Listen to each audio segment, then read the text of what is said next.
Why did she never look away when the others did?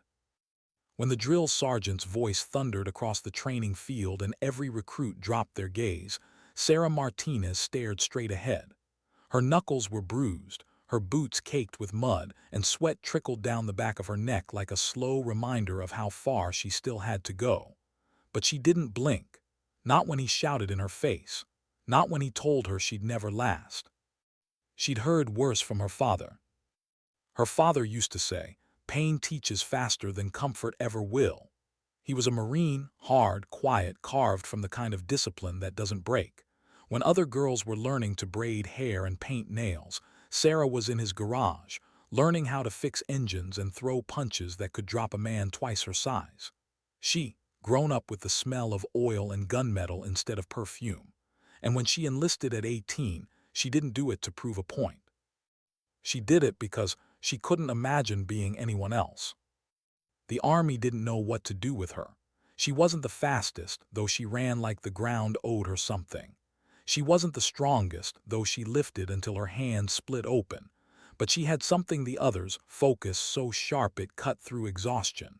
When her body failed, her mind refused to. And people noticed.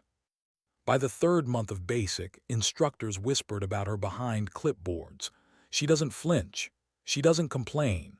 She doesn't stop. They said it half in awe, half in disbelief, like she was running on something no one could see. Sarah didn't care what they said. She woke up before dawn, trained alone after lights out. When the others laughed at her for shadowboxing in the rain, she didn't even look their way. Every movement mattered. Every repetition carried a memory, her father's voice, steady and patient. Size doesn't win fights, kid. Timing does. She lived by that. When graduation came, Sarah stood in her pressed uniform under a gray Texas sky, clutching her diploma, feeling like she'd stepped onto the edge of something vast. Basic was over, but this was just the first breath before the storm. Then came advanced combat training, and that's when everything changed. The facility was brutal, a proving ground where soldiers were sharpened into weapons or broken trying. They called it the Forge, half as a joke, half as a warning. Days blurred into a rhythm of sweat, bruises, and aching silence. Sarah thrived. Her instructors tested her with every scenario: close quarters combat, tactical awareness, hand-to-hand sparring against opponents twice her weight. She didn't win because she was stronger. She won because she waited. She'd watch, analyze, adapt, then strike at the exact second her opponent thought they figured her out. There was a quiet violence in her precision, something almost surgical about the way she fought. It wasn't anger driving her. It was control. By the 5th week, she'd gained a reputation. The soldier who could drop anyone in the ring. Even the ones who went easy on her stopped underestimating her after a few cracked ribs and dislocated shoulders. But respect came slow. In the mess hall, whispers followed her. Lucky hits. She's fast, but that won't save her in a real fight. She'll wash out when it gets serious. Sarah heard it all, but never responded. She didn't fight for recognition. She fought for something deeper, something she hadn't told anyone. Her father was dying. He'd been too proud to tell her until the diagnosis was final: pancreatic cancer. The man who taught her to fight could no longer climb the stairs without gasping for air. His voice, once so steady, now came in soft, strained breaths over static-filled phone calls. "Keep training," he told her. "Don't come home to watch me fade. I want to see you win first." So she stayed. Every strike she threw, every bruise she took, it all became a prayer. For him, for the years he'd given her when the world had laughed at a girl learning to fight. One night, while the others were asleep, Sarah stayed behind in the empty gym. The fluorescent lights hummed overhead. Her fists wrapped, her breathing calm. She practiced the same sequence over and over: block, pivot, counter, drop, step. Her rhythm was perfect.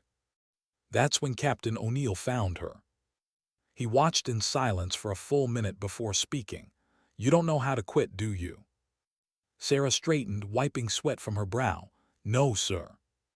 He crossed his arms. Good, because I've got something for you. She paused, sir. There's a joint training exercise next month. Special Forces. SEALs, Rangers, Delta. Mostly demonstrations, some friendly matches. Command wants to showcase inter-branch cooperation. They're looking for volunteers. Volunteers for what? Combat demos. Controlled hand-to-hand sparring, nothing serious, but everyone's watching. He gave her a pointed look. I heard about your track record, you up for it? Sarah didn't hesitate. Yes, sir. O'Neill studied her expression. You sure? You'll be fighting guys who train for this every day. It's not just about skill, it's about reputation. She smiled faintly. Reputation doesn't hit back, sir. He chuckled. Fair enough, I'll put your name down. When he left, she exhaled, long and steady. Her reflection in the mirror stared back, eyes steady, calm, unreadable. But beneath that calm, something flickered. Not fear, anticipation. She'd heard stories about the SEALs, the legends, the ones who could kill with their bare hands, and she respected them. But she didn't worship them. Everyone bleeds, everyone breaks. And Sarah wanted to know exactly where the line between myth and man really was. Yeah. As the weeks passed, the buzz spread through the base. Soldiers whispered in hallways, exchanged bets in the canteen. You hear about Martinez, she's taking on a SEAL. No way, she's gonna get flattened. Nah, she's different, man, you should have seen her last week. She moves like smoke. She ignored all of it. She didn't need their belief or their doubt. She needed clarity. Her nights were longer now. Hours of studying fight footage, reading declassified SEAL training manuals, analyzing movement patterns. She took notes, mental and physical, every common stance, every signature tactic. Her approach was mathematical: find the pattern, exploit the weakness. Her father used to say, every opponent's just a puzzle with a heartbeat. On the eve of the exercise, she called him. His voice was faint, but the pride in it still carried. They're saying you're taking on one of the Navy's best, he murmured. I am, she said softly. You scared? She smiled faintly, though he couldn't see it. A little. Good, means you're awake. Just remember, Sarah, doesn't matter who they are. The second you believe they're better than you, you've already lost. She swallowed hard. I remember, Dad. The silence between them was heavy. He coughed long, harsh. She closed her eyes. I'll make you proud, she whispered. You already have, he rasped. Now go finish what I started. Yeah. The morning of the event dawned bright and windless. The base buzzed like a hive. Soldiers from every branch gathered around the gymnasium, filling bleachers and doorways. Cameras rolled. Bets whispered. Sarah tied her hair back, adjusted her gloves, and stepped into the light. Across the room, a tall man watched her with folded arms. Commander Jake Stevens, the legend himself, 6'3", built like he'd been carved from concrete. 15 years of combat, unshakable record. His presence carried gravity, the kind that made rooms go silent. He gave her a polite nod, half amused. You're the one everyone's talking about. She nodded back, I guess so. You ready for this? Sarah's voice was calm, always. He smiled faintly. Let's see if the stories are true. Yeah. When the whistle blew, the world fell away. Noise blurred into a low hum. Movement slowed, sharpened. Every instinct, every lesson her father had ever taught her came alive in that single second. Stevens moved first, fast, calculated. His fist cut through the air toward her temple. She wasn't there. The dodge was instinctive. She felt his momentum pass by, smelled the sweat and steel in the air. And then, her elbow found the soft space between his ribs, a sharp surgical strike. He grunted, stumbled half a step back. The crowd gasped. And Sarah saw it, the flicker of surprise in his eyes, the realization that this wasn't going to be easy. For the first time in years, Commander Jake Stevens had to fight for real. Yeah. In that instant, Sarah understood something her father had tried to tell her all along. Strength wasn't about size or power or the stories people told about you. It was about presence, patience, precision. The match had only begun, but something deep inside her already knew. This was the moment everything she'd lived for would be tested. And she was ready. Why did his eyes change, right after she hit him the first time? The shift was subtle. One moment, Commander Jake Stevens had the confident calm of a man who'd seen every kind of fight. The next, a flicker, sharp, narrow, like he just realized something wasn't going the way it was supposed to. The crowd didn't notice it, but Sarah did. He came at her harder this time. No warm-up, no controlled sparring. This was a test. His strikes were a blur, arms like piston rods, every punch carrying the weight of 15 years of experience. But Sarah's focus narrowed to the smallest details, the angle of his hips, the shift in his stance, the faint hiss of air right before a strike. She didn't fight to survive, she fought to read. Stevens swung wide. She ducked under his arm, felt his shoulder graze her back as she twisted and struck again. Sharp, precise, another hit to the ribs, not full force, just enough to make him aware of her accuracy. His breath caught, not a groan, just a pause. Sarah stepped back, hands steady, breathing even. The crowd murmured. Some laughed nervously as if this was still a show. But those who'd fought before, the seasoned ones, they'd gone quiet. They knew what they were watching wasn't performance. It was discipline made visible. Yeah. Stevens adjusted his footing, circling her now. His expression changed from amusement to concentration. "You've got speed," he said under his breath. "You've got reach," she answered. He smiled faintly. "Let's see which matters more." Then he moved. It was like fighting a wave, unstoppable and relentless. He pressed her backward, testing her limits, trying to find the gap between her reactions and her nerves. But every time he struck, she wasn't there. Each dodge, each counter flowed like water.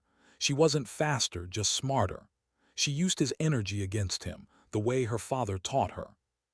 Never fight a man's strength head-on. Find the space where he thinks he's safe and take it from him. Her father's voice was always there, steady and calm. When she caught Stevens' right wrist and twisted his momentum into a throw, the crowd gasped again. He didn't fall. He was too experienced for that, but he stumbled, and that was enough. It wasn't about dominance. It was about understanding. Yeah. Outside the ring, soldiers leaned forward, whispering. She tagged him again. "No way, that's the commander. She's reading him like a book. She's not supposed to be this good." Sarah heard none of it. Inside the ring, sound faded, replaced by rhythm, the pulse of combat, the breath between strikes. Her world shrank to movement, timing, balance. But deep beneath the control, something else stirred: fear. Not of Stevens, but of failure. She wasn't fighting just for pride. She was fighting for the man who'd given her everything. The thought of losing, of letting her father see her fall short after all those years, it tightened her chest like a vice. For a second, her timing slipped. Stevens saw it instantly. He lunged forward, sweeping his leg to knock her off balance. She hit the mat hard, the thud echoing through the gym. The crowd roared. Finally, the commander had her cornered. He loomed above her, breath steady, waiting. "You good?" he asked quietly. Sarah nodded, rising to her knees, eyes locked on his. "Better than good." And then she moved. Yeah. The counter was instinct. She twisted low, swept his leg, and as he caught himself, she pivoted off his weight and drove an elbow into the same ribs she'd targeted before. A low, sick crack followed. The sound carried across the gym, silencing the crowd in an instant. Stevens staggered. His hand went to his side. Pain flickered through his expression, but he didn't stop. He came again, angrier this time, though still measured. Each movement sharper, heavier. He wanted to end it, but Sarah knew something he didn't.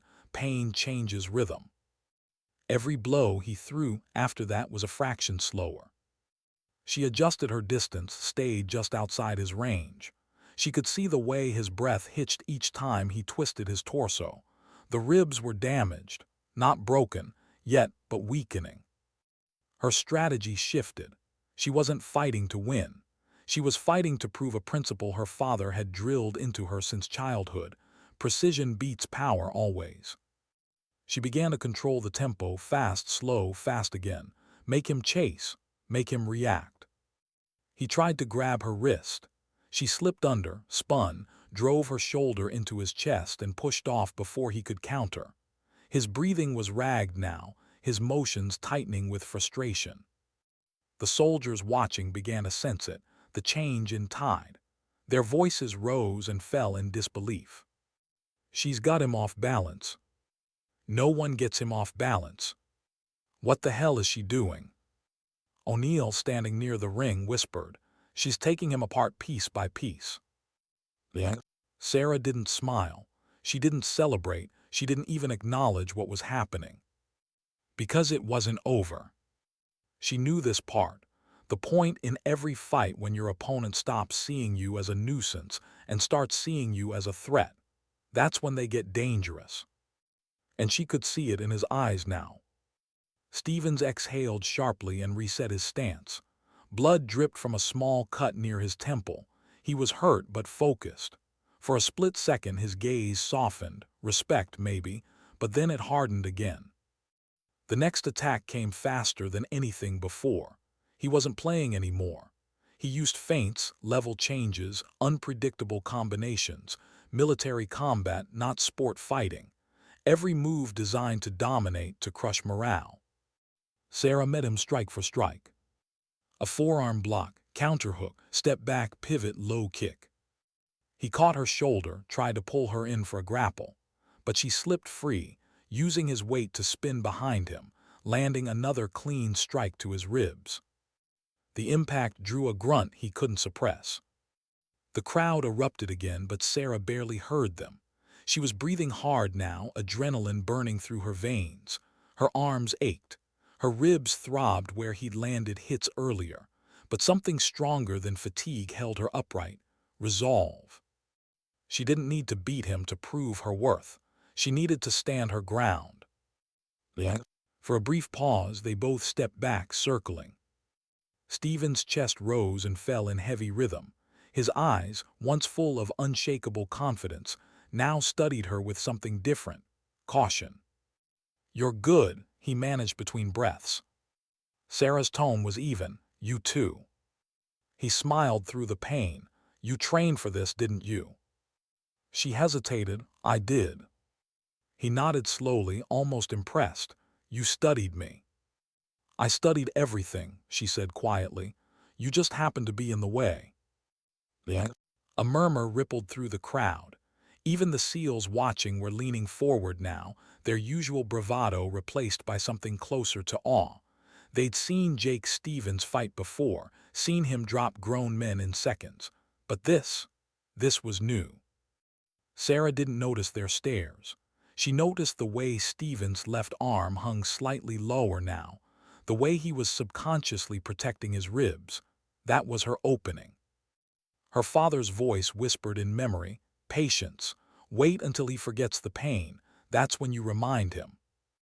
When Stevens lunged again, she sidestepped, slipped inside his guard, and delivered a clean, decisive elbow into the same spot she'd targeted twice before. The sound was unmistakable this time, bone cracking under pressure. Stevens' knees hit the mat, his face twisted in shock and pain. For the first time in his career, the indestructible commander couldn't draw a full breath. The gym was silent. 100 soldiers held their breath as Sarah stepped back, chest heaving, eyes steady. She didn't raise her hands, didn't smile, didn't even glance toward the crowd. She simply stood there, the still point in the storm, as the SEAL legend struggled to stay upright. O'Neill shouted for medics. Boots thundered across the floor. Sarah stayed where she was until they helped Stevens up. He met her eyes once, a strange mix of agony and respect cutting through the haze. Then he nodded, just once. No words, no pride, just acknowledgement. And as they carried him off the mat, Sarah felt something she hadn't expected. No victory, no thrill. Just silence. The kind that comes after you've proven something you never needed to say. Yeah. That night, alone in her barracks, she unwrapped her hands and stared at her reflection in the small mirror by the cot. Her knuckles were swollen, her lips split. She looked like hell. But the voice in her head wasn't her own, it was her father's. Remember, kid, dignity doesn't speak, it just acts. She touched the bruise forming along her jaw, exhaled, and for the first time that day smiled. Because she hadn't just won a fight, she rewritten a story. Why did victory feel so heavy, like a wound that wouldn't stop aching? The next morning the base was a living echo. Everywhere Sarah walked, conversations fell quiet, only to start again in hushed, charged whispers. People looked at her differently now, some in admiration, some in disbelief, some with the guarded skepticism reserved for legends born too suddenly. She didn't feel like a legend. Her ribs ached, her hands trembled when she poured her morning coffee, and the adrenaline that had carried her through the fight had left her hollow. Sleep had come in pieces, short bursts between memories of cracking ribs, of Jake Stevens' expression when the air left his lungs. She hadn't meant to hurt him that badly. But in the ring, you don't pull back, you don't hesitate, you finish what you start. Her father had taught her that too. A fight isn't about anger, it's about truth, and truth hits hard. Yeah. When she walked into the mess hall, every head turned. Forks paused midair. The room carried that electric tension of people sitting next to something, or someone, they didn't yet understand. A few soldiers stood to greet her, others just stared. Private Lewis, a broad-shouldered kid from her training unit, whistled low. Didn't think I'd live to see the day a SEAL commander hit the deck. Neither did I, Sarah replied quietly, sitting down. He grinned. You hear the rumors, they're saying the SEALs want a rematch. She looked up. They can have it once their commander's ribs heal. He laughed, then caught her tone and stopped. There was no arrogance in her voice, no triumph, just calm. He nodded. Hell of a thing you did yesterday. Sarah didn't answer because it hadn't felt like a thing. It felt like gravity, inevitable, uncelebrated, just there. Yeah. An hour later, Captain O'Neill called her to his office. He was waiting behind his desk, a stack of papers spread out like an unfinished puzzle. When Sarah entered, he gestured for her to sit. His face was unreadable. I suppose you know why you're here, he said. She nodded. Because I broke the commander's ribs. He sighed. Yeah, that. And because the entire damn base won't stop talking about it. He leaned back, studying her. Do you realize what you did yesterday? You took down a Navy SEAL commander in front of over 100 personnel. You didn't just win a fight, you turned half the military rumor mill upside down. Sarah sat still. It wasn't supposed to go that far, sir. It was a controlled demonstration. Controlled, he repeated. And yet Stevens is in the infirmary and the Pentagon's already heard about it. She blinked. The Pentagon. O'Neill nodded. Word travels fast when egos are involved. The SEALs are spinning it as a freak incident. The Army's calling it a display of cross-branch excellence. He chuckled bitterly. Politicians will call it teamwork. Soldiers will call it what it is, a shock. Sarah hesitated. Am I in trouble? He shook his head slowly. Not exactly. You followed procedure. You fought within the rules, but the brass wants to understand how. How? How you managed to drop a man like Stevens without breaking a sweat. She frowned. It wasn't without sweat. I know that, he said, softer now, but they don't, and they want answers. He pushed a folder toward her. Inside were printed emails, reports, and notes, requests for details, for breakdowns, for evaluations. Her name was everywhere. Sarah exhaled slowly. So what happens now? O'Neill leaned forward. Now you talk. You tell them exactly what you did and how you did it. And maybe, if you play this right, you'll change how we train every soldier who walks through that gate." Yeah. The meeting that followed felt less like an interrogation and more like an autopsy. 4 senior officers sat around a long table in the strategy room. Their uniforms gleamed, their expressions sharp. Each one of them had read the report, but none of them seemed to believe it. Colonel Harland, a man with a voice like gravel, started. "Private Martinez, you're aware of the significance of your match yesterday." "Yes, sir." "Then you understand why we're asking how a soldier of your rank managed to incapacitate one of the most decorated SEAL commanders in the field." Sarah met his eyes. "With respect, sir, I studied him." "You studied him?" "Yes, sir.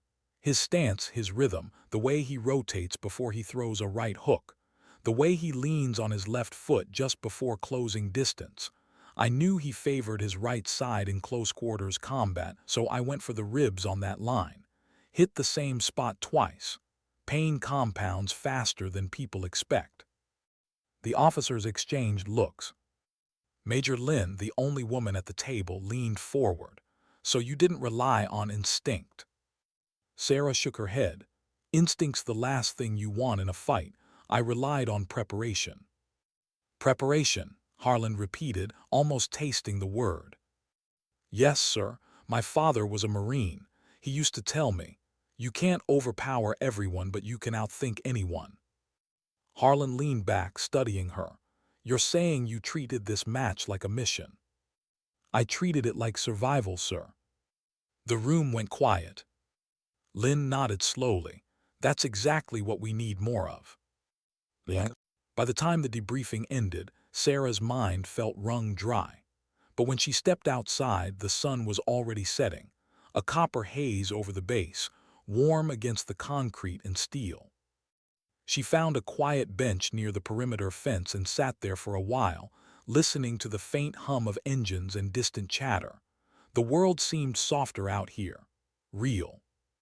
Her phone buzzed, a number she knew by heart. "Hey, Dad," she said. His voice was weak but proud. "So, it's true then?" "Yeah," she whispered, "it's true."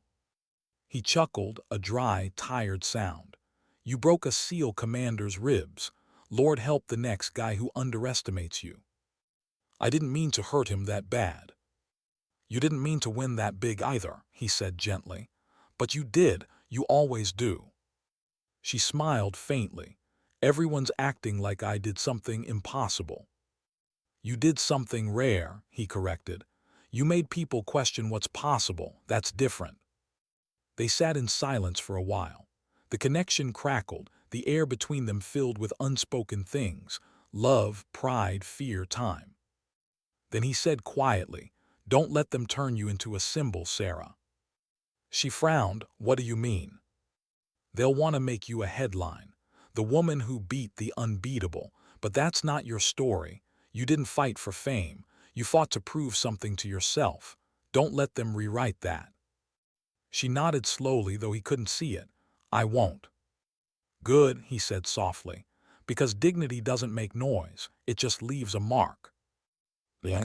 That night, while the base buzzed with stories, Sarah couldn't sleep. The barracks lights flickered in faint yellow bands across the walls.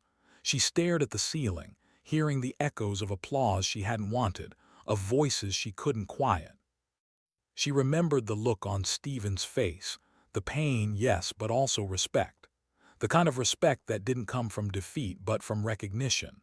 2 soldiers seeing the same truth, that strength isn't born in titles. It's built in silence, in hours no one applauds. When she finally drifted off, her dreams were quiet. Her father's voice, the hum of the garage back home, and the faint smell of oil and dust. Yeah. By morning, her name had already reached places she'd never been. The Pentagon had called. The press was sniffing around. Training programs were citing her fight as an example of unconventional tactical analysis. And the SEALs, they hadn't said much, but she'd heard through the grapevine. Commander Stevens was recovering, and he'd asked to speak to her when he could stand again. Sarah didn't know why. maybe curiosity, maybe something else. But part of her already knew that fight wasn't the end of her story. It was just the beginning of the silence after impact, where reputations shift and the real battles begin. Why would a man she defeated ask to see her again? The message came on a gray morning, tucked between routine orders and training memos. A short note from the infirmary. Commander Jake Stevens requests a private meeting with Private Sarah Martinez. No tone, no context, just that. She stared at the message for a long time before folding it shut. For a moment she wasn't sure how she felt. Pride, guilt, curiosity, maybe all three tangled up in a knot she couldn't name. He didn't owe her anything, not after what happened, and yet he'd asked for her by name. When she walked into the infirmary later that afternoon, the quiet was almost unsettling. The air smelled of antiseptic and sunlit dust. Stephen sat on a cot near the window, his ribs wrapped, his posture careful but unbroken. Even injured, he radiated authority. He looked up when she entered. "You showed up." She stood at attention out of instinct. "You asked for me, sir." He nodded, gesturing to the chair beside him. "At ease, sit down." Sarah hesitated before lowering herself into the seat. The silence between them felt heavier than the fight itself. Stevens broke it first. "You hit harder than you look." She tried to smile. "So I've been told." He chuckled softly, then winced as the motion tugged at his ribs. "Damn, you really did a number on me." Her tone softened. "I didn't mean to break anything, sir. It was supposed to be controlled." He waved a hand dismissively. "Don't apologize, you fought by the book. I should have known better." She frowned slightly. "Known what?" "That complacency gets you hurt." He looked out the window, eyes distant. 15 years I've been the one teaching others. Always the one who wins, always the one in control. But yesterday, his gaze shifted back to her. "You reminded me how dangerous confidence can become when it starts to feel permanent." Sarah stayed quiet. She didn't know what to say to a man who'd built his entire reputation on never being beaten. Stevens continued, his voice lower now. "When you hit me the first time, I thought it was luck. The second time I realized it was, and when I went down," he exhaled, slow and measured, "I realized you done something I hadn't done in years." "What's that?" she asked softly. He smiled faintly. "You prepared harder than I did." Yeah. They sat in silence for a while. Outside, the hum of distant drills echoed faintly through the walls. Finally, Stevens said, "You studied me, didn't you?" Sarah nodded. "Every fight's a puzzle, sir. I just found the pattern." He nodded, impressed despite himself. "Most people fight the person in front of them.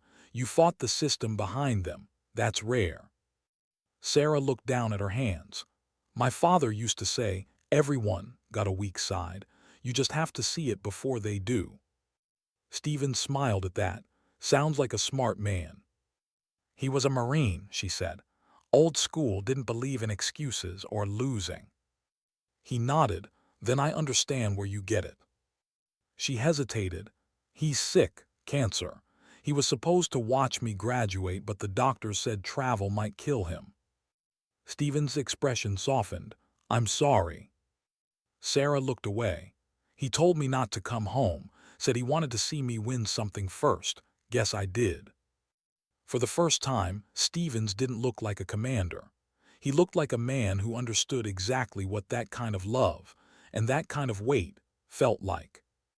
"You did more than win," he said quietly.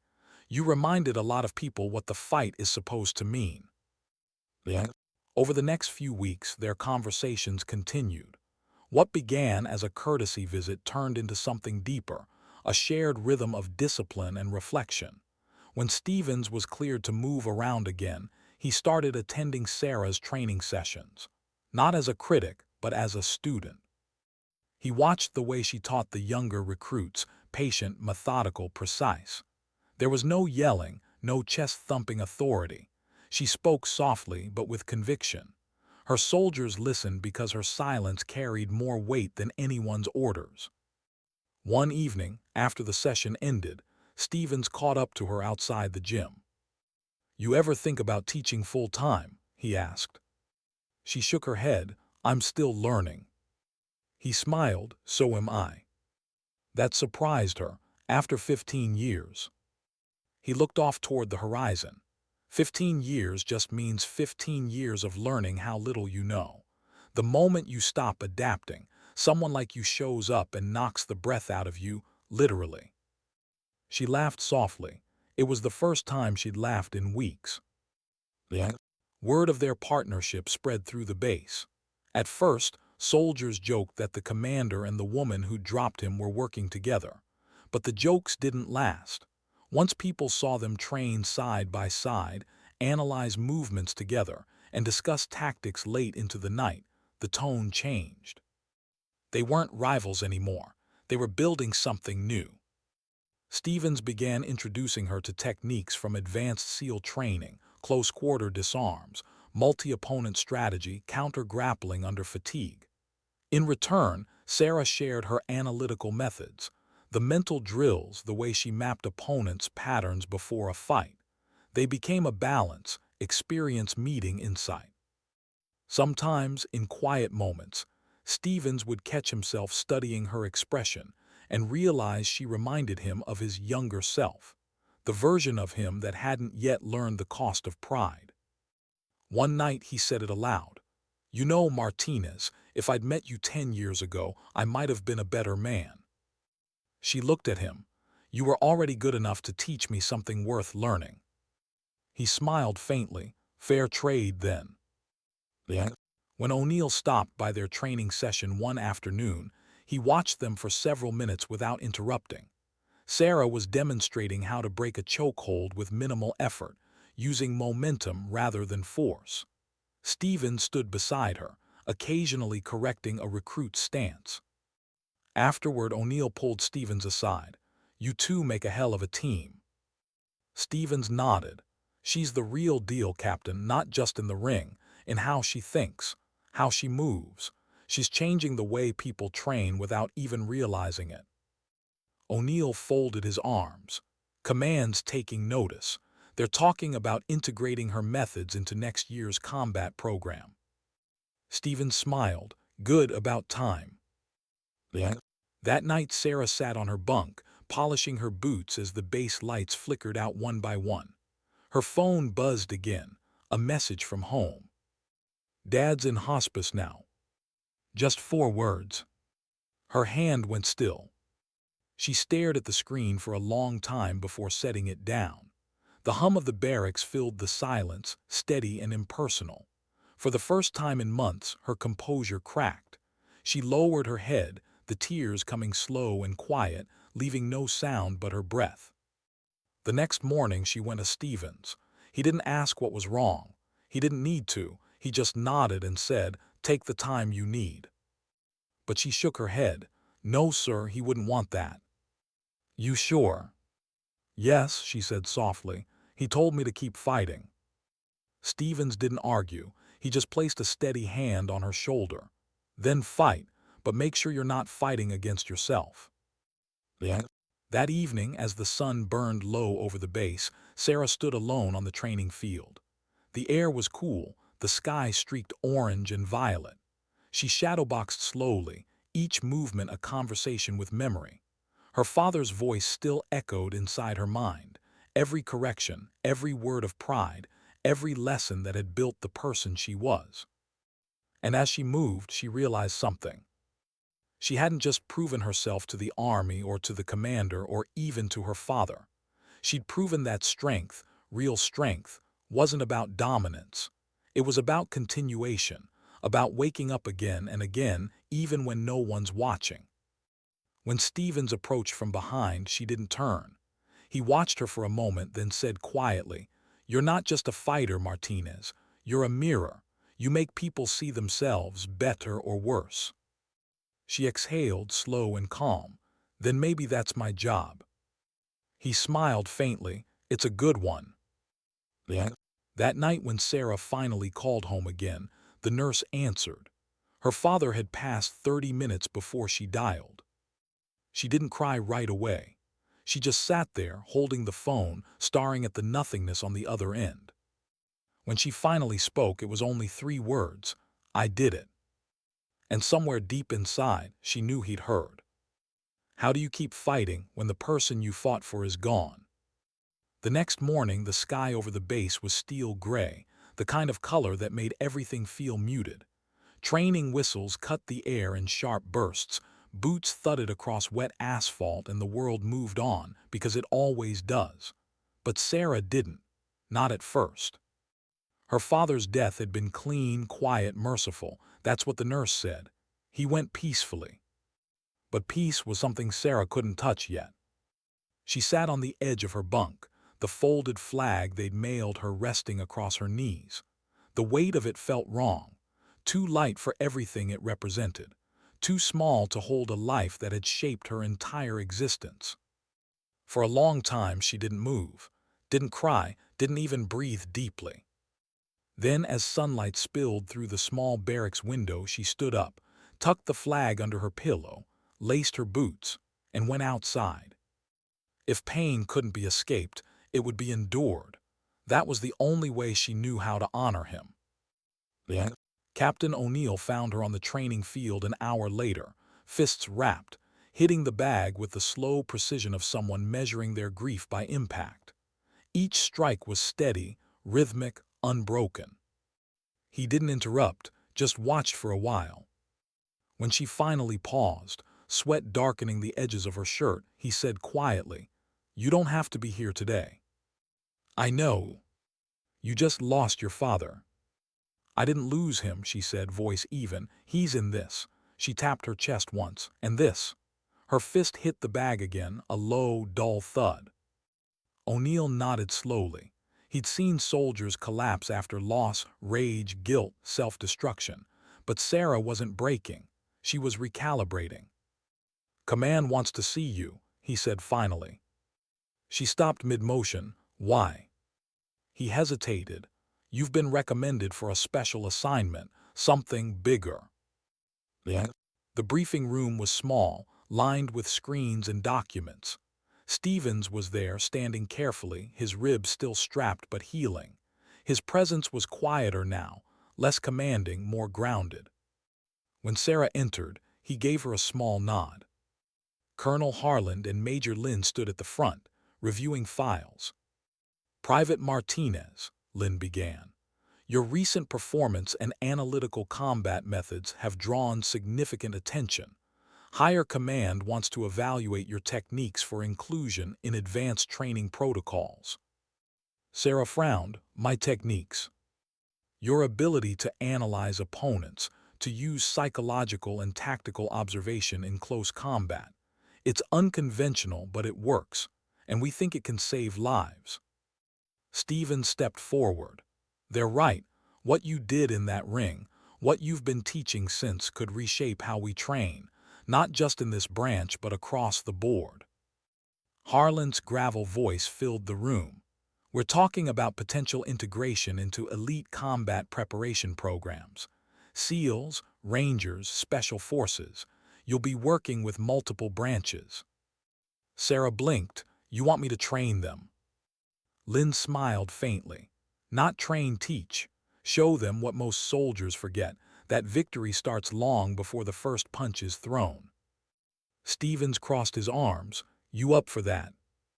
Sarah hesitated. "I don't know, sir. I'm not a teacher." He tilted his head. "You already are, you just don't realize it yet." Yeah. The next few weeks blurred into movement. Sarah was transferred to a specialized unit focused on combat education, an experimental task force developing new training modules. She wasn't leading yet, but she was studying everything: fight psychology, reaction analysis, opponent profiling. At night, she and Stevens spent hours in the gym, working through ideas, testing drills, refining techniques. They moved like a single machine, each adjusting to the other's rhythm. Sometimes between sessions, Stevens would rest a hand over his ribs and laugh. "Still hurts." "Good," Sarah would say, "means it worked." He'd grin. "You're cruel." "I'm effective." And he couldn't argue with that. Yes. But in the quieter hours, alone, after the base went still, Sarah's mind drifted to her father's voice, to the sound of that old garage radio humming low as he corrected her stance, to the way he'd always end their training the same way. You don't fight to prove you're strong. You fight to remember who you are. She'd never forgotten, but now she understood. Every blow, every bruise, every choice, none of it was about defiance anymore. It was about legacy. Yes. Months passed. Sarah's method spread faster than she expected. What began as small group drills evolved into structured programs. Her focus wasn't on aggression, it was on awareness. She taught soldiers how to see. Don't just hit, she'd tell them. Watch, listen, anticipate. Everyone gives something away, their breath, their shoulders, their silence. That's your weapon. Her recruits listened, because she didn't speak like an officer. She spoke like someone who'd been exactly where they were. Stevens observed from the sidelines, pride quietly lighting his expression. She doesn't command, O'Neill said once. She leads. Yes. 6 months later, Sarah was called back into the same briefing room. Only this time the walls felt smaller, the air heavier with attention. Major Lynn smiled as Sarah entered. We've reviewed your results. The data's clear. Soldiers trained under your methods show 30% higher efficiency in combat readiness and 40% faster reaction adaptability. Harland grunted approvingly. Command decided to formalize your program. You're being reassigned to oversee inter-branch combat innovation, effective immediately. Sarah blinked, reassigned. You'll be instructing officers, designing curriculum. You'll have your own team. For a second, she didn't speak. The girl who used to shadowbox in a garage was now being asked to train the people she'd once idolized. Then she nodded, understood, sir. Stevens smiled at her from across the table. Congratulations, Martinez. You've earned this. She looked at him. Only because you let me hit you first. He chuckled. That's one way to get promoted. Yes. That evening, the base cafeteria was unusually quiet. Soldiers from every unit filled the room, pretending not to stare. Someone started clapping, then another, and another. It wasn't loud, it wasn't showy, just steady like rain on glass. Sarah stood frozen for a moment, unsure what to do. Then she nodded once, a small acknowledgement of something unspoken between them all. Respect not for victory, but for perseverance. Stevens raised a coffee mug from across the room, a silent salute. She returned it. Yes. Later that night, she found herself walking the perimeter fence again, same as the night after her father's death. The stars hung low and unsteady. She stopped, leaning against the cold metal, and whispered into the wind. You were right, Dad. Preparation beats everything. Her voice broke on the last word, but this time the tears didn't sting. They steadied her. She looked out at the dark horizon, her reflection faint in the fence wire, and realized something profound. This was her battlefield now. Not the ring, not the fight. The classroom, the minds she'd shape, the soldiers she'd prepare. And in that, her father would never really be gone. Yes. When she returned to her bunk, the folded flag still lay under her pillow. She unfolded it carefully, smoothing its creases with trembling fingers. Beneath it, she slipped a new patch, a small embroidered emblem that read Instructor, Advanced Combat Division. Her new rank insignia gleamed faintly under the lamp. For the first time in months, she allowed herself to smile. Because grief wasn't supposed to fade, it was supposed to transform. And now it finally had. What happens when theory meets the battlefield? It started with a call she wasn't supposed to get. Sarah was in the middle of a training session, walking a group of recruits through close-quarters neutralization techniques, when the message came through the comm line. Report to command immediately. No explanation, just urgency. She dismissed the group with a nod and jogged across the tarmac, boots striking in rhythm with her pulse. By the time she reached the command center, Stevens was already there, standing by the screens, arms folded, jaw tight. "Martinez," he said, his tone clipped but calm, "we've got a situation." The room smelled like coffee and tension. Maps of a remote desert base glowed on the monitors. O'Neill looked up from the table. "Recon unit went dark 12 hours ago. No contact. Their last transmission indicated they'd been ambushed, possible hostiles in the area. We're assembling an emergency response." Sarah frowned. "You want me to assist in planning?" Stevens shook his head. "No, we want you on it." The words hit like a sudden shift in gravity. "Sir, with respect, my role is training now." O'Neill leaned forward. "Exactly. And the soldiers who were ambushed were trained using your methods. They're holding position, low on ammunition but alive. The others credit your system. They kept calm, analyzed the terrain, and adapted. Your tactics are keeping them breathing." Sarah's heart tightened. "How many?" "7 confirmed, 2 wounded." Stevens stepped closer. "We're not sending you to fight, Martinez. We're sending you to coordinate extraction on site. We need someone who knows how they think." Sarah hesitated. The last time she'd been in the field, it was training, controlled, predictable. This was real. And yet, there was no hesitation in her voice when she said, "When do we leave?"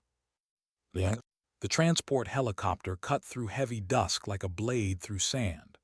The desert below was endless, waves of ochre and gray, the horizon split by ridgelines that shimmered in the heat. Stevens sat across from her, strapped in, helmet under his arm. He hadn't wanted her to go alone, and she hadn't argued. "You ever been in a live op?" he asked over the engine's roar. Sarah nodded once. "Not like this." "Good," he said. "Fear keeps you sharp." She looked out the window, the endless desert rolling beneath them. "I'm not afraid, sir." He smiled faintly. "You should be. Fear's not the enemy, complacency is." the The landing zone was quiet. Too quiet. The recon unit had taken refuge inside a half-collapsed warehouse near the outskirts of an abandoned village. The heat pressed down like a physical weight, thick and stifling. As soon as Sarah stepped out, the smell of burnt sand and oil filled her lungs. She adjusted her gear, her movements steady despite the tension clawing at her gut. Inside the structure, the survivors looked up as she entered. Their faces were drawn, eyes hollow with fatigue, but alive. One of them, a young corporal named Reeves, blinked in disbelief. "Ma'am, you're her, aren't you? The Martinez program." She ignored the title. "Status report." He straightened, adrenaline cutting through exhaustion. "2 injured, minimal supplies, hostiles still in the area. We've been rotating watch shifts. Haven't slept much." She scanned the dim space. Sandbags stacked near the doorway, improvised barricades, scorch marks on the walls. They'd done everything right, everything she'd taught. "Good work," she said. "You're still here. That means you did it right." Stevens crouched near the wounded. "We've got medevac inbound. 30 minutes, maybe less. We just have to hold until then." "Hold against what?" one soldier asked, voice tight. The answer came before anyone could speak. A shot cracked through the open doorway, slamming into the wall inches from Sarah's shoulder. Everyone dropped instantly. the Chaos. Gunfire ripped through the desert air, echoing off the concrete. The hostiles had found them. Sarah crawled toward the window, scanning the horizon. Shadows moved in the distance, 6, maybe 7 figures closing fast. "Positions," she shouted. "Don't waste rounds, wait for visual confirmation." The soldiers obeyed instinctively. They trusted her, not because of her rank, but because her calm felt like structure in the storm. She turned to Stevens. "We need a counterangle, west flank." He nodded. "I'll take it." "Negative," she said, pulling a small drone unit from her pack. "Let's see first." She launched the drone through the cracked skylight. The feed flickered to life on her wrist monitor, grainy, low resolution, but enough. The hostiles were advancing in a staggered line, using the dunes as cover. 5 minutes, she murmured. They'll hit from two sides. Stevens looked at her. Ideas. She pointed to the debris field outside. There's an old supply truck on the east side. If we move the wounded behind it and create a false silhouette, we can draw them into a crossfire. He smirked faintly. That's risky. Only if we're slow. Yes. They moved in silence, every step, every breath calculated. Sarah positioned herself near the entryway, her rifle low, eyes scanning through the dust. The first silhouette appeared through the haze, then another. Wait, she whispered, let them commit. The moment the fifth figure crossed into range, she gave the signal. A burst of fire erupted from the window positions. 2 hostiles went down immediately. The others scattered, returning fire blindly. Sarah shifted positions, keeping her head low, firing controlled bursts. The noise was deafening, sand erupting in plumes around them. One of the soldiers screamed, a grazing hit. Stevens dragged him back, pressing a hand over the wound. Stay with me, he barked. Sarah reloaded, breath even. 3 left. Copy, Stevens shouted. A figure darted between dunes, moving fast, too fast. Sarah tracked him through the scope, exhaled, and squeezed the trigger. He dropped. Yes. Minutes stretched like hours, then suddenly silence. Only the wind moved. Sarah kept her rifle raised for a full 10 seconds before lowering it. Her body was trembling, though not from fear, from focus. Stevens exhaled slowly, scanning the horizon. They're pulling back. Sarah nodded, for now. O'Neill's voice crackled through the comm. Medevac en route, ETA 4 minutes. Sit tight. Sarah sat against the wall, her chest heaving, the sound of her heartbeat loud in her ears. She looked around at the soldiers, their faces streaked with sweat and dust, their hands shaking as adrenaline drained. Every one of them alive. They'd done it. Not through force, through analysis, adaptation, the very principles she'd built her entire approach on. Stevens crouched beside her. You just proved your system under fire. She gave a small, tired smile. Guess the theory's field-tested now.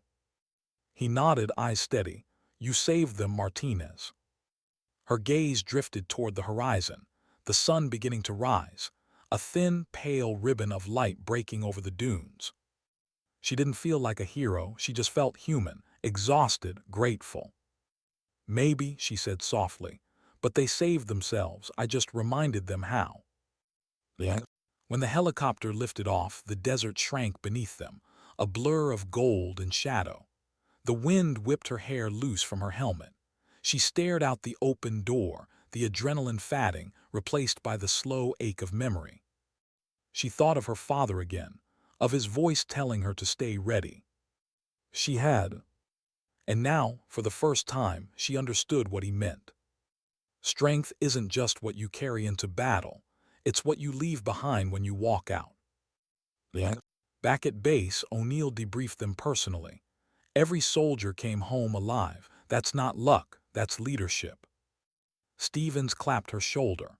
You did what every great instructor hopes for. You trained them so well they didn't need you to survive. Sarah smiled faintly.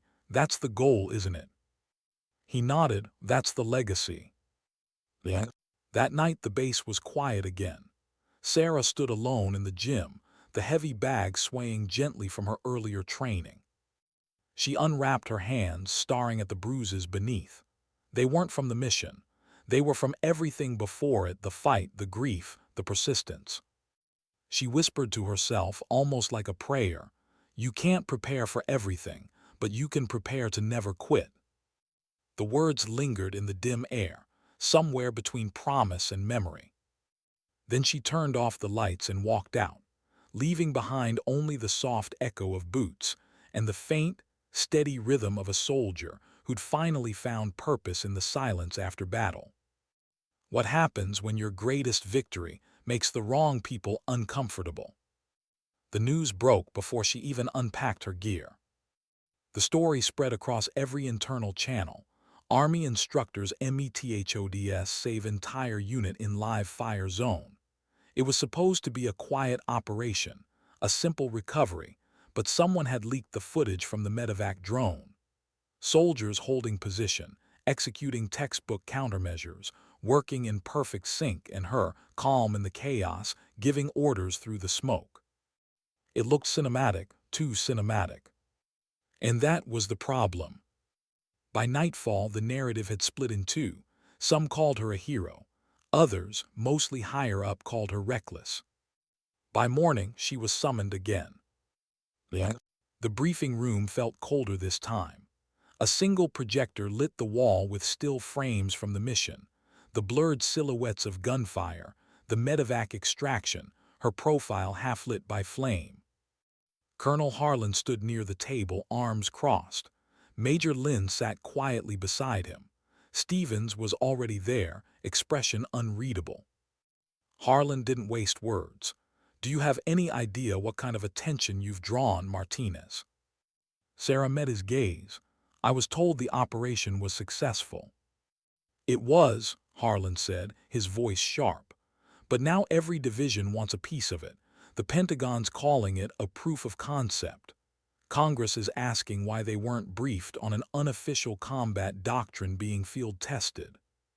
She blinked. "Unofficial." He slammed a folder shut. "Your methods aren't authorized under any standardized combat curriculum. You were supposed to be developing theory, not leading missions." Stevens stepped in before she could respond. "With respect, sir, her methods worked. The entire unit came home alive because of them." "That's not the point," Harlan snapped. "She broke operational structure. She went outside protocol." Sarah's jaw tightened. "Sir, I followed the chain of command. I was ordered into that mission." Lynn intervened, calm but firm. "Colonel, her conduct was within regulations. The issue isn't procedural, it's political."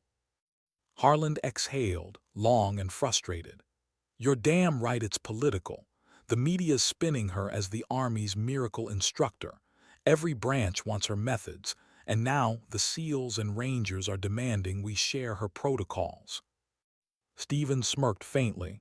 "Sounds like success to me." Harlan shot him a look. "Success comes with control, Commander. Right now she's a wildfire." He turned to Sarah. "Until we decide how to handle this, you're grounded from field operations, effective immediately." Sarah's chest tightened. "Grounded." "It's not punishment," Lynn said softly. "It's containment. The situation needs to cool down." Harlan nodded once. "You'll remain on base. No missions, no external correspondence. That's an order." Sarah stood tall. "Understood, sir." But as she saluted and turned to leave, Stevens caught her eye just for a second. His look said what neither could say aloud. "This isn't over."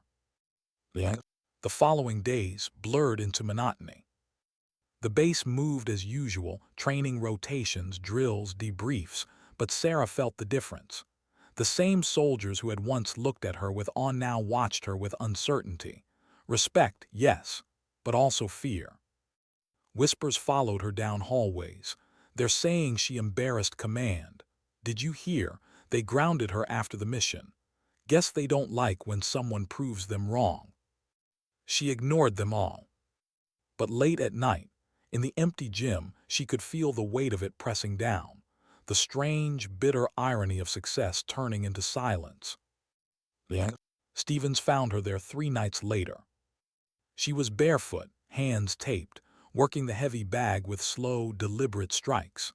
Sweat clung to her hair, her movements controlled but restrained, like she was trying not to explode.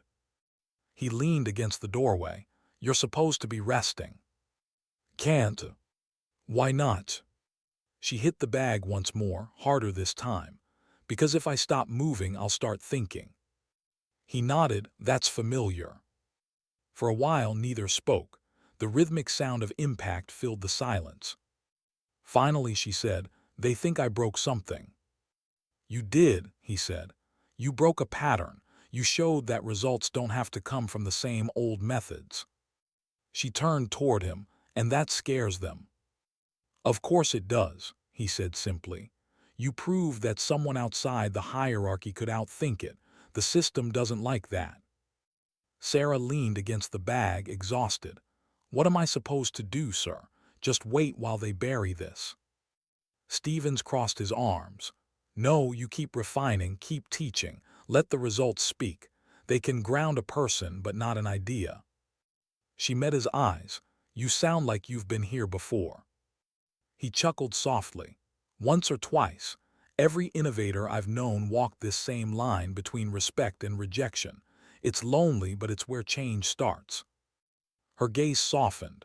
Why are you still helping me? I humiliated you in front of half the military. He smiled faintly. Because you taught me something I'd forgotten. Winning, easy, learning's harder. The The following week, Sarah returned to teaching quietly, unofficially. Her sessions were smaller now, limited to recruits and volunteers who came after hours. But word spread again, this time underground. Soldiers showed up from other units, rangers, medics, even pilots, wanting to learn her analytical approach. They called it the Martinez method. She never liked the name, but it stuck. Her techniques focused on awareness, adaptability, restraint. She drilled them in recognizing patterns, controlling fear, and reading opponents like open maps. Strength isn't about domination, she told them. It's about control. The moment you lose calm, you've already lost the fight. They listened, hanging on every word. One night after the class ended, Lynn approached her quietly. You know you're still being watched, she said. Sarah nodded, I know. Then why keep going? Sarah looked at the empty mats, at the faint outline of footprints where her students had stood. Because every person who walks out of here with more discipline and less fear is one more soldier who comes home alive. Lynn's eyes softened. Then don't stop, not even when they tell you to. the 2 months later, the inevitable happened. An official memorandum arrived from Central Command, reevaluation of training practices, Martinez doctrine to be suspended pending review. It was phrased in bureaucratic calm, but the meaning was clear. Shut it down. Stevens stormed into O'Neill's office the moment he read it. This is ridiculous. O'Neill exhaled heavily. It's politics, Jake. You know how it works. She's too visible, too unorthodox. She saved lives, Stevens snapped. You want to punish that? O'Neill's tone was weary. No, but command doesn't like heroes they didn't invent. the That night Sarah received the notice in her quarters. She read it once, twice, then folded it neatly. The next morning she reported as usual. She trained, she taught, she acted like nothing had changed. By evening, half the base knew she'd been ordered to stop, and by nightfall, a dozen soldiers still showed up to train anyway.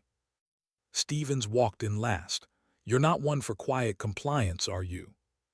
She smiled faintly. No, sir, never learned how. He grinned. Good, then let's make this one worth the risk. the They trained until dawn.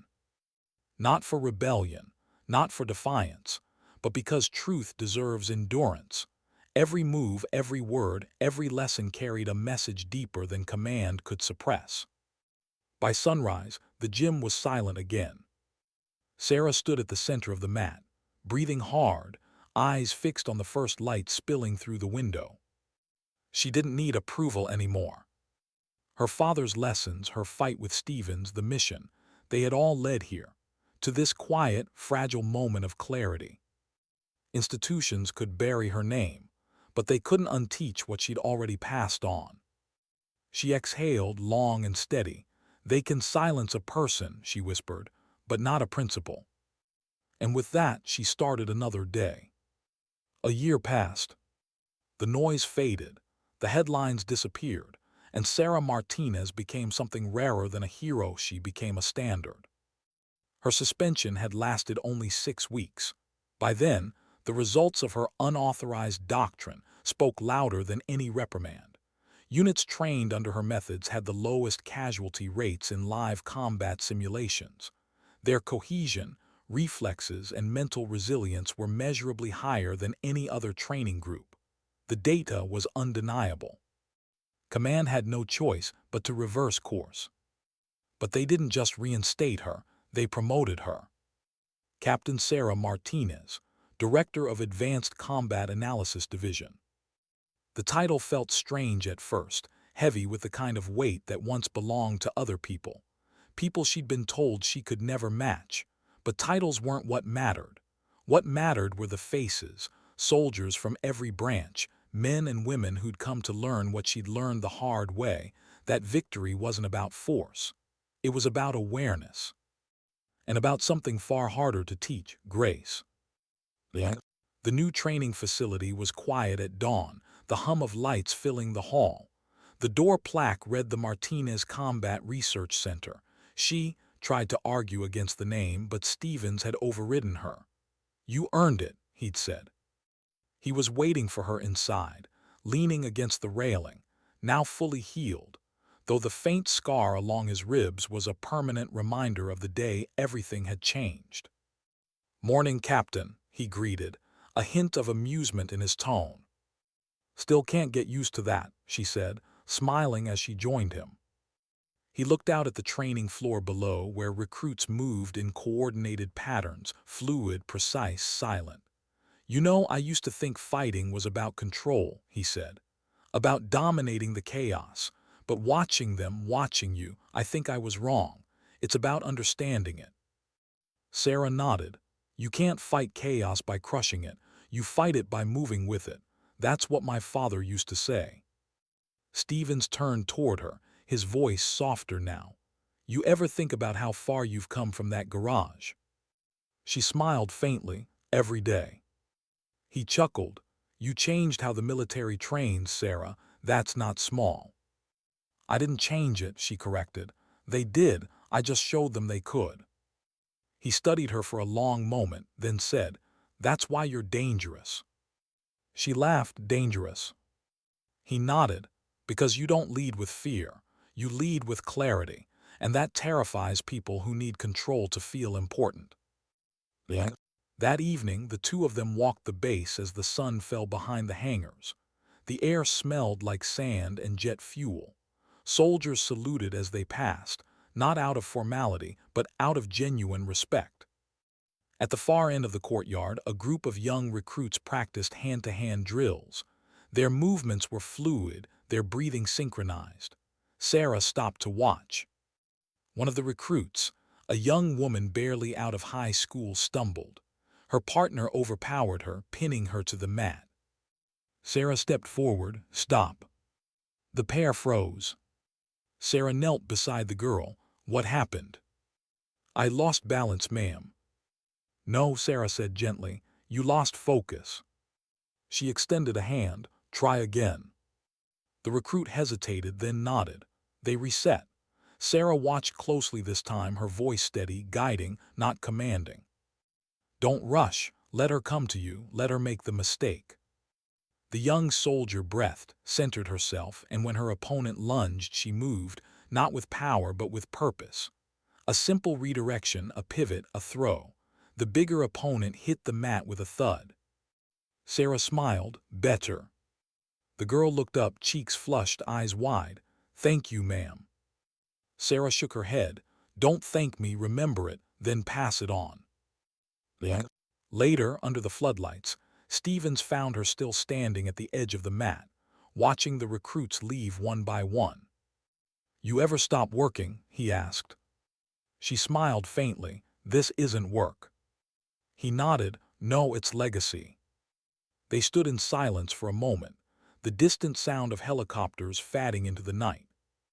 Then Stevens said quietly, "You know what I think the best thing you ever did was?" She looked at him, curious. "What?" "You didn't just beat me that day. You made me remember what it feels like to learn." Sarah looked away, her voice almost a whisper. "You know what the best thing you did was?" "What's that?" "You let me." He smiled. "Fair trade, then." the Months later, the Pentagon held a ceremony to commemorate the 10-year anniversary of the Joint Forces Reform Program. Every major branch was represented: Army, Navy, Air Force, Marines, Special Operations Command. At the center of it all stood a bronze plaque etched with the words, "Discipline is not silence. It is the sound of control in chaos." Below it, a smaller line read, "Dedicated to Captain Sarah Martinez and Commander Jake Stevens, whose courage redefined how the world prepares to fight." Sarah stood there for a long time after the speeches ended, long after the crowd had faded. Her hand brushed the plaque's surface, cool and solid beneath her fingers. Stevens appeared beside her, holding 2 cups of coffee. "You did good," he said quietly. She took the cup. "We did good." He smirked. "I'll take that." They stood together in silence, watching the sun dip below the horizon, the golden light glinting off the edges of engraved words that would outlive them both. Years later, soldiers still spoke her name in training halls. They quoted her lessons without even realizing it. Breathe before you move. Anticipate, don't react. Strength listens first. And somewhere in a small Texas town, a new generation of kids learned to throw punches in dusty garages, because they'd heard about a woman who had once walked into a ring, faced a legend, and proved that technique, heart, and preparation could rewrite everything. Sometimes Stevens would visit the old gym, the one where it all started. The plaque on the wall still read Martinez Training Center. He'd stand there quietly, listening to the echo of gloves hitting leather, the laughter of young recruits, and the whisper of history repeating itself in new voices. He'd close his eyes and remember that moment, the sound of her elbow striking his ribs, the shock, the pain, the silence that followed. The day his pride broke and something better replaced it. He'd smile just barely and say to no one in particular, she was right. And somewhere beyond all the medals and noise, Sarah Martinez's words still lived, passed from one soldier to another, reshaped by time but never forgotten. Courage isn't loud. It doesn't need witnesses. Sometimes dignity doesn't speak. It simply acts.